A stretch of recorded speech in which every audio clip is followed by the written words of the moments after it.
থেকে ১.৫ বছরে হতে পারে বগুড়া বিমানবন্দর।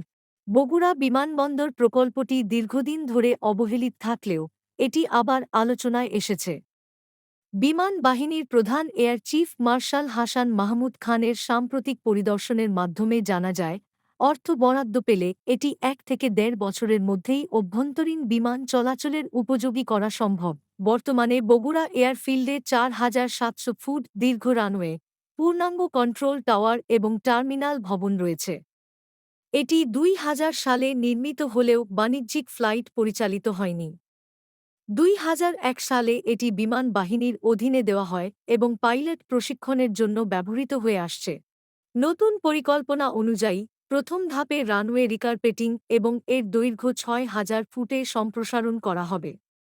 এই কাজগুলো সম্পন্ন হলে ছোট আকারের বাণিজ্যিক ফ্লাইট পরিচালনা করা সম্ভবে। ভবিষ্যতে বড় বিমান পরিচালনার জন্য রানওয়ে ৮,০০০ থেকে ১০,০০০ ফুট পর্যন্ত সম্প্রসারণের কথা বিবেচনা করা হচ্ছে। বিমান বাহিনীর প্রধানের মতে, দ্রুত অর্থ বরাদ্দ এবং সরকারের অনুমোদন পেলে প্রকল্পটির কাজ দ্রুত এগিয়ে নেওয়া সম্ভব। এটি বাস্তবায়িত হলে বগুড়া অঞ্চলের অর্থনীতি, যোগাযোগ ও পর্যটন খাতে গুরুত্বপূর্ণ উন্নয়ন ঘটবে। Stupid's creation.